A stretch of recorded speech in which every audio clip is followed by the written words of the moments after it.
Okay, let's be blunt, very blunt about this.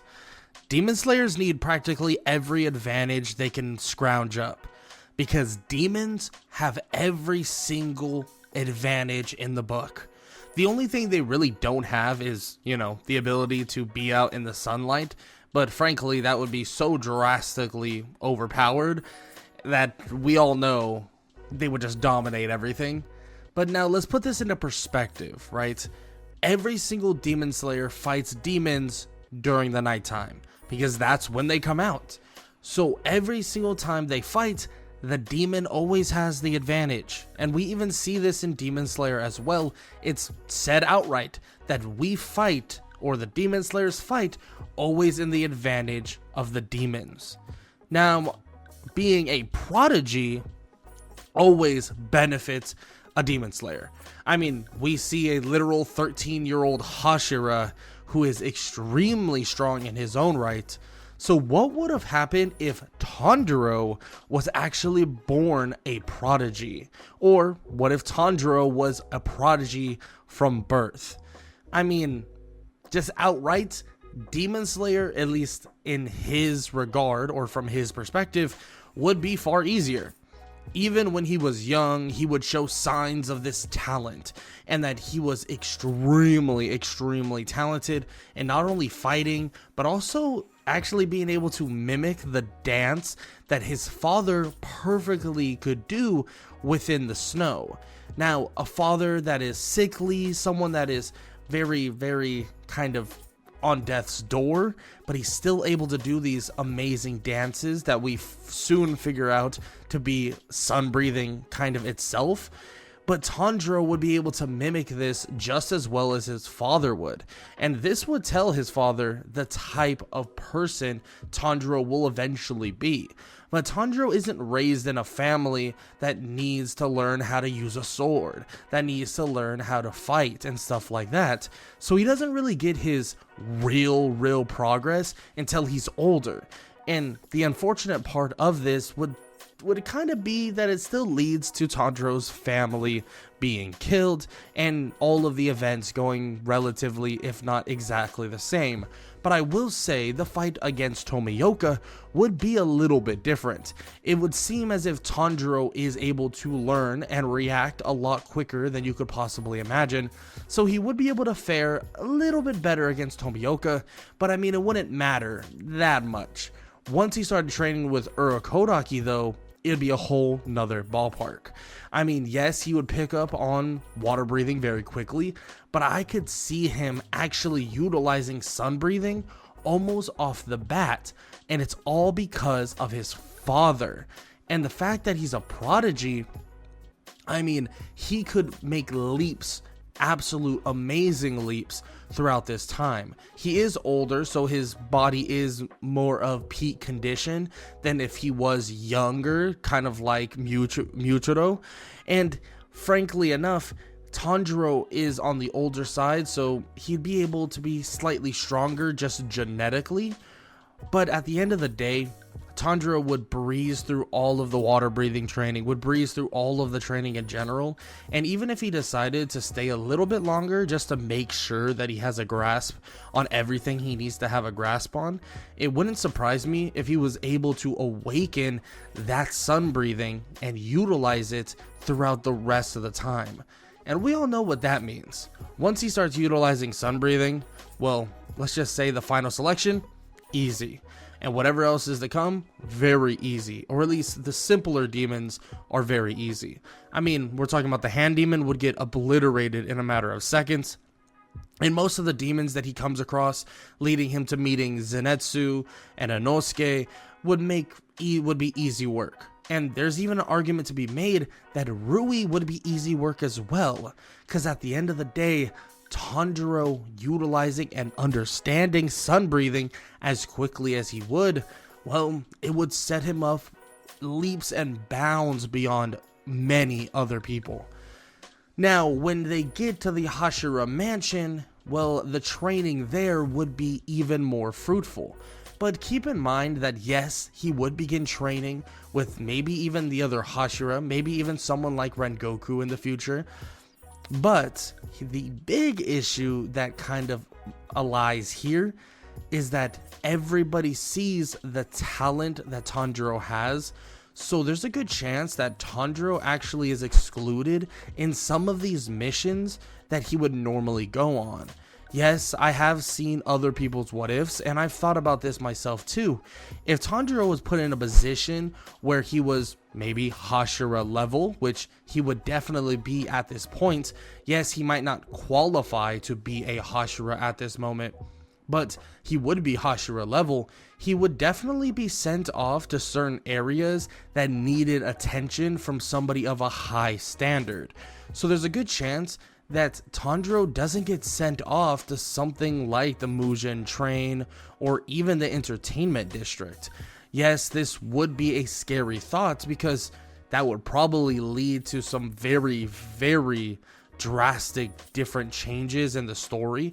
And for simple sake, I would say that if he doesn't go to those places, the Mugen Train or the Mugen Train and also the entertainment district, well, we have a lot of dead demon slayers or possible dead demon slayers on our hands. I mean, Rengoku would immediately die for sure against Akaza, just like how he died before, but there's even a chance that, well, Rengoku maybe dies before he could actually protect Inosuke and Zenitsu, or maybe they fall short, because we did see that Tanjiro was the main person to fight Enmu, and I'm not saying Rengoku wouldn't have been Enmu, but my concern is more of the time restraint that Akaza had while fighting Rengoku. If Akaza doesn't have to draw out the fight as much, well, we have some dead demon slayers on our hands, being that of Rengoku, Inosuke, and Zenitsu. But here's the thing. If Tanjiro does go, let's just say they decide, hey, yes, he is extremely powerful. Yes, he has some insane qualities, and him training with Hashiras prove that he is on Hashira level, but he doesn't technically qualify for that, which is the truth of it. So they decide, hey, let's let him go off with Rengoku to the Mugen Train. How would he fare against someone like Akaza?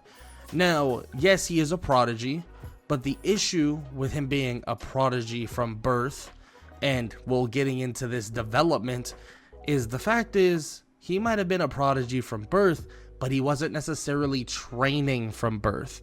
So yes, he's definitely way farther kind of ahead in terms of sun breathing, but he definitely isn't further ahead in terms of a technical skill. So the Akaza fight would most likely go exactly the same. Like I said before, Demon Slayers need almost every single advantage they can possibly scrounge up. The demons are just on such a uneven playing field that even making Tanjiro a prodigy wouldn't necessarily make it so that Rengoku could even live.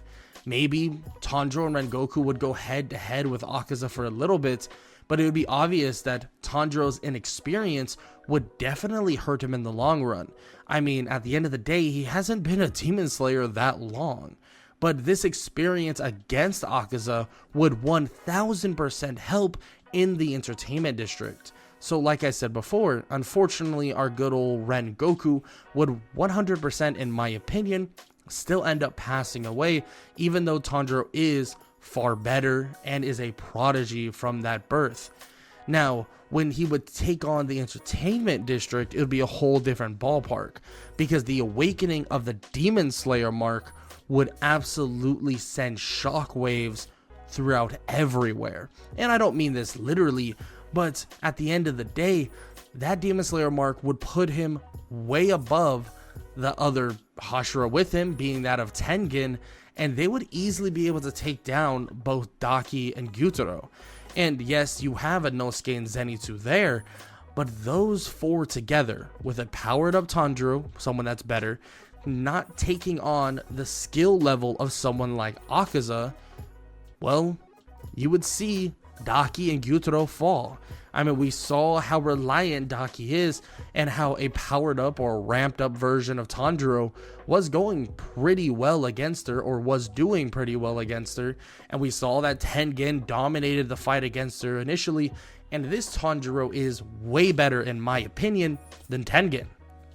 So at this point, even if you argue that him and Tengen, or Tanjiro and Tengen, were on similar levels, instead, a Gyutaro facing a Tanjiro and Tengen on similar levels would be an absolute hell for the demon, because he ended up losing to a Tengen and Tanjiro. Yes, there was some other kind of mixed in help from his wives, but at the same time, Tanjiro was nowhere near as strong as he would be right now in canon. In canon, he is way weaker than what he would be right now. And frankly enough, Tanjiro would show that drastically when they decapitate and kill the upper 6th or upper rank 6 demon. And that would be an absolute perfect stepping stone for what's to come next. Because at the end of the day, they have these in-between arcs where it's of them kind of training or going out doing more missions. And really all Tanjiro needs is that. He needs training, he needs development, he needs more missions. It's kind of like having somebody that's really good at playing a sport, fighting, anything. Yes, they're a prodigy. Yes, they're extremely gifted. But the issue is they lack experience. But now that Tanjiro has experience, well, let's just say a Demon Slayer Mark Tanjiro who understands and can utilize a multitude of sun breathing techniques, and frankly, maybe even close to all of them. Let's just say this would be very easy work for Tanjiro, for Muchiro, and also Mitsuri. It would be very easy work against the demons that actually come to siege the Swordsmith's Village. And frankly enough, it would kind of be a bad idea for Muzan to do so. And let's be clear, Muzan would know Tanjiro, would fear this person. I mean, just like he already did. A lot of the things that happened before would happen already. So would Muzan even take this opportunity to send demons to the Swordsmith's Village? I mean, we're talking about a Tanjiro that reminds him obviously of Yoriichi because of his earrings. So would he decide, hey, should I take this chance? In my opinion, part of me definitely says yes. Muzan is totally willing to sacrifice demons as long as it furthers his progress. So if he sends it to the Swordsmith's Village, that wouldn't necessarily surprise me. But I mean, the battle would go so heavily in favor of the Demon Slayers that it would kind of set him up in a bad situation. I mean, we're talking about there is no necessary endgame. I mean, yes, Nezuko would conquer the sun, and maybe that would be enough for Muzan to decide, hey, let's take on this fight. But at the same time, I don't think that would be the best course of action.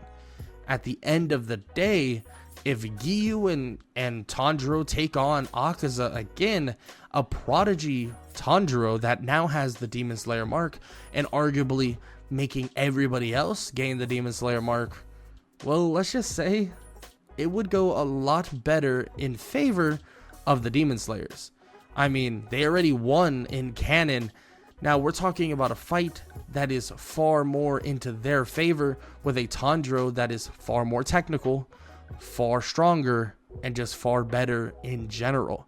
They would be able to defeat Akaza and continue on and defeat the rest of the demons.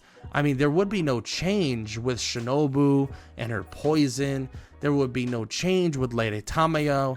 Those things would not change at all. And the only way that it would change is if Tanjiro was plucked out of, well, where he was or where he was living, because they knew of him being such a prodigy. But I just don't see that happening, because at the end of the day, Tanjiro's family was kind of in a secluded area, in a place that no one knew, and in a place that literally nobody visited. He had to go very, very far to even sell charcoal. So there would be no way, in my opinion, that Tanjiro would actually be plucked by a demon slayer and told, hey, you need to go train over here, or we need to mold you into something greater. Now, with all that said, there's a reason why Tanjiro was not born a prodigy, and there's a reason why we saw him literally go through struggle after struggle after struggle. Yes, he was gifted with this sun breathing, or his genetic line was gifted with sun breathing. But the thing is, if he was a prodigy, I mean, there's a good chance he would end up very similar to Yorichi. And there's a reason why Yorichi doesn't exist in the actual anime of Demon Slayer, at least in current day, because he's broken. He's very, very strong. And there's a reason why Muzan feared him so much. So, at the end of the day, a prodigy Tanjiro would definitely strike fear in the hearts of every last demon. And like I said in the very beginning, Demon Slayers need every advantage. But if you make this one person, the person being Tanjiro, a prodigy, someone that wields sun breathing, someone that is utilizing the technique that is stronger and that originates or is the maker of every single type of breathing style, if you make him a prodigy, it's over. Just like that. Tanjiro is just that good in this reality and is just that good in this universe. Now, what do you guys think? Do you think it would make that much of a difference if Tanjiro was a prodigy from birth? Maybe I understated it. Maybe you think Tanjiro would be even more powerful and would actually do even greater things. Maybe you think he would kill Akaza. Maybe you think him and Rengoku would be enough. Let me know in the comment section below. Love to hear what you think. I know some of you have been saying that you don't know how you guys feel about these type of what ifs. I actually really enjoy these type of what ifs, and I want to give a quick explanation to why. And the real reason why is, honestly, it's kind of a refreshing way of doing a what if. It's a quicker version, but also it feels like I'm just talking to y'all. Like I'm just an anime enjoyer that is talking to you guys about what I think this person or whatever is happening, if Tanjiro is this or Tanjiro that, and what would happen to him. Now, that's just how I feel about it. It's like I'm talking to the boys, talking to the homies. I think it's a cool way of doing a what if, and we're just trying to develop and change things for hopefully the greater of my channel and future channels to come. But that's all I gotta say. I hope y'all enjoyed the video, and I hope all y'all have an amazing day. Later.